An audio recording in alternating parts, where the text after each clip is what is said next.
Interesting, Roger. Well done, first of all. Thank you. I mean, it was 4-1, 2 breaks down. We thought we were headed for a third set. Give us your perception of what happened out there tonight.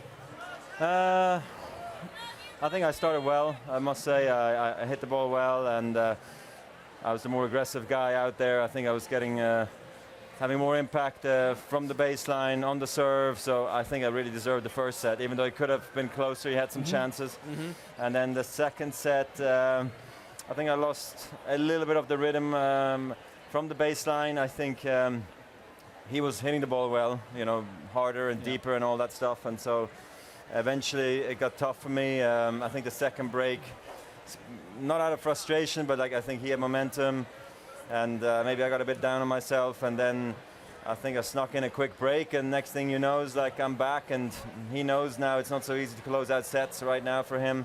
And I was able to take advantage of that, so I feel like I stole that second set. I won't speak for these guys, but for me, the matchups you have against Murray are the most intriguing. There's many matchups and many great players, but always feels like it's like a chess game that's always moving. And tonight it seemed like it was that right to the very end. Someone had momentum, somebody would lose it. You were playing with a lot of different stuff. The challenges of playing Andy, what are they? Yeah, I mean, I think it's just that that he retrieves really well, and he has improved a lot, moving forward as well, especially second serve return, like we spoke about it yesterday. I am cutting it down a little bit by going always into these rallies by serving volley a little bit more often than I have against him in the past.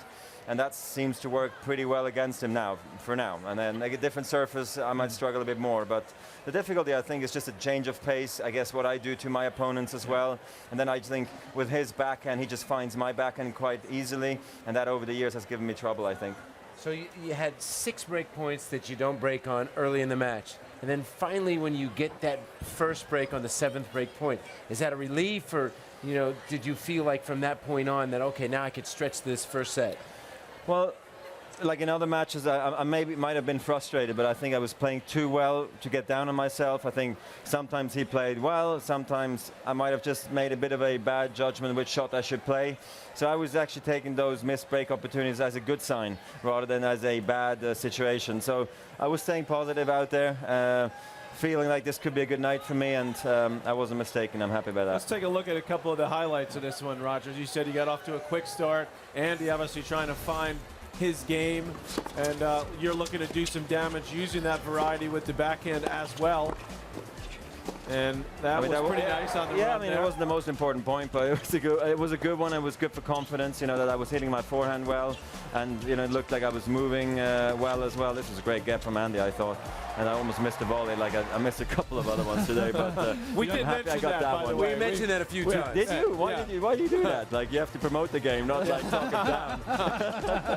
Yeah, this one was, I think, one in that game that Andy kind of let go a little bit, but I stuck around, and this was a bit lucky, that backhand, and I thought I mixed it up and it worked well. I'm happy it paid off at the end. I mean, that was a bit of a sloppy mistake, I think Andy wasn't just quite feeling it sometimes. He was going through some tough patches from time to time. You said something interesting, I think, just here. You said you knew going in that Andy had been struggling a little bit in closing out matches, because I could see when you got that first break at 4-2, you did a little come on. It was almost like you thought, okay, I'm really in this set, when a lot of us were thinking you were maybe out of the set. But does that mindset of what the other opponent's been doing come into your head before the match even? Not so much. I think I was just seeing that Andy was going through some ups and downs throughout the match. So, and even when he was playing really well, I thought I was still creating chances. So I knew that one break, show him that you really care about this set still. I thought I was out of it too at 4-1, let's be honest. But, all right, so we're not total idiots here. No, well, a little bit, okay. It's a bit rough on me, and a bit too easy for Andy right now. But no, at 4-2, I truly believed I could get back, because now here I am getting maybe 2 chances to break with momentum before he gets a set. So I was, I was really trying to show him that I wanted that set after all. I know you still might have a couple of matches here, but going into the US Open, could you be feeling any better? Yeah, I could be feeling a bit less tired, But the good thing is I'm not playing the week before the US Open, so I'll be... the good thing is, like, by playing a lot of matches, I have to practice less next week. There you go. So I'll have more time away from the courts, and it's probably going to be an easier week to manage overall, I believe. I noticed you noticed everything out on the court. You know that Murray was struggling, closing out matches. 5-6, 30-15, Murray. You come in, put away a volley.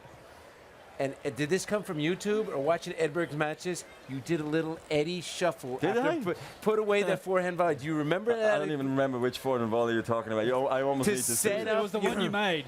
It's the one I made. You thumped the forehand volley to go 30-all in the last game. And you know how, because we played him, we don't know remember every it. time that he put away a good volley, Right. he did that little side shuffle. Man, I saw it a I million know. times. And today I saw a statistics that he came to the net 254 times against Michael Chang. That's right. Did you see that I one? saw that. That's not a year. That's what I do in a couple of weeks. I think he's still feeling tired from that match, by the way.